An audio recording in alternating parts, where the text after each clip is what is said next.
नमस्कार, मैं हूं विजय और आप देख रहे हैं यूपी न्यूज। आज की रिपोर्ट में हम बात करेंगे भारतीय महिला क्रिकेटर जेमिमा रोड्रिग्स की सदस्यता रद्द होने के मामले पर, जो मुंबई के प्रतिष्ठित खार जिमखाना क्लब से जुड़ा है।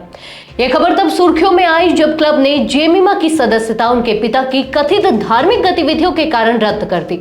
आइए जानते हैं इस पूरे मामले का क्या है सच। आइए सबसे पहले जानते हैं कि पूरा मामला क्या है। मुंबई के खार जिमखाना क्लब, जो शहर के सबसे पुराने और जाने माने क्लबों में से एक है, ने हाल ही में भारतीय महिला क्रिकेटर जेमिमा रोड्रिग्स की 3 साल की सदस्यता को रद्द कर दिया। यह निर्णय 20 अक्टूबर 2024 को आयोजित वार्षिक आम बैठक में लिया गया।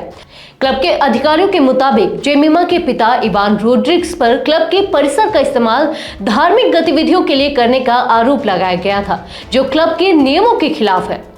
क्लब के कुछ सदस्यों ने इवान रोड्रिग्स पर आरोप लगाया कि उन्होंने ब्रदर मैनुअल मिनिस्ट्रीज नामक एक संगठन के जरिए क्लब के प्रेसिडेंशियल हॉल को करीब 1.5 साल के लिए बुक किया और वहां 35 धार्मिक कार्यक्रम आयोजित किए। इन आयोजनों में कथित रूप से नाच गाना, ट्रांस म्यूजिक, महंगे संगीत उपकरण और बड़ी स्क्रीनें भी शामिल थी। सदस्यों का आरोप था कि इन कार्यक्रमों का उद्देश्य कमजोर लोगों का धर्मांतरण करना था। खार जिमखाना के प्रबंधन समिति के सदस्य शिव मल्होत्रा ने बताया कि क्लब का संविधान धार्मिक गतिविधियों की अनुमति नहीं देता है।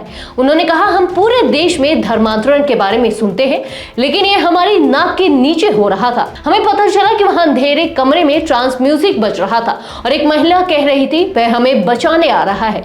यह देखकर हमने विरोध किया और जेमिमा की सदस्यता रद्द करने का फैसला लिया गया। खार जिमखाना के पूर्व अध्यक्ष नितिन गाडेकर ने भी इस मामले पर टिप्पणी करते हुए कहा कि उन्हें क्लब के एक कर्मचारी ने धार्मिक गतिविधियों के बारे में सूचित किया था। गाडेकर ने बताया, जब हमने आयोजन स्थल का निरीक्षण किया तो देखा कि वहां अंधेरा था और ट्रांस संगीत बज रहा था।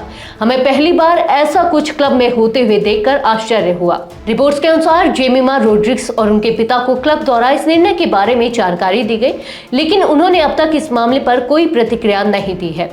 अब आपको क्रिकेट में जेमिमा के अब तक के सफर के बारे में बताते हैं। जेमिमा रोड्रिग्स भारतीय महिला क्रिकेट टीम की महत्वपूर्ण खिलाड़ी हैं। उन्होंने 2018 में अंतरराष्ट्रीय क्रिकेट में डेब्यू किया था और तब से 3 टेस्ट, 30 वनडे और 104 टी20 मैच खेल चुकी हैं। जेमिमा की बल्लेबाजी का औसत टी20 में 29.75 और वनडे में 27.30 है। उनके नाम 11 अर्धशतक भी हैं। क्रिकेट की दुनिया में उनकी मेहनत और प्रतिभा को हमेशा सराहा गया है। खार जिमखाना का संविधान साफ कहता है कि किसी भी प्रकार की धार्मिक गतिविधियों की अनुमति क्लब में नहीं है। क्लब ने स्पष्ट किया कि वह किसी भी सदस्य को नियमों के खिलाफ जाने की अनुमति नहीं देगा, चाहे वह कितना ही प्रतिष्ठित व्यक्ति क्यों न हो। यह मामला न केवल जेमिमा रोड्रिग्स के लिए बल्कि खार जिमखाना जैसे प्रतिष्ठित क्लब के लिए भी एक बड़ी चुनौती है। जहां एक और क्लब अपने नियमों के पालन पर जोर दे रहा है, वहीं दूसरी ओर यह भी देखा जा रहा है कि इस मुद्दे को लेकर क्या कानूनी कदम उठाए जा सकते हैं। यह मामला खेल, धर्म और क्लब की सख्त नीति के बीच संतुलन का उदाहरण है। जेमिमा रोड्रिग्स की सदस्यता रद्द करना निश्चित रूप से एक गंभीर निर्णय है, लेकिन यह क्लब के नियमों और सदस्यों की मांग के अनुसार लिया गया है। अब देखना होगा कि जेमिमा और उनका परिवार इस पर क्या प्रतिक्रिया देता है और क्या यह मामला आगे बढ़ता है। तो ये थी हमारी आज की खास रिपोर्ट। आपको ये कैसी लगी, अपने विचार हमसे साझा करें। इस वीडियो को लाइक और शेयर करें, साथ ही चैनल को सब्सक्राइब करें। यूबी न्यूज आपके लिए लाता रहेगा देश विदेश से जुड़ी ऐसी ही तमाम खबरें। तब तक के लिए धन्यवाद।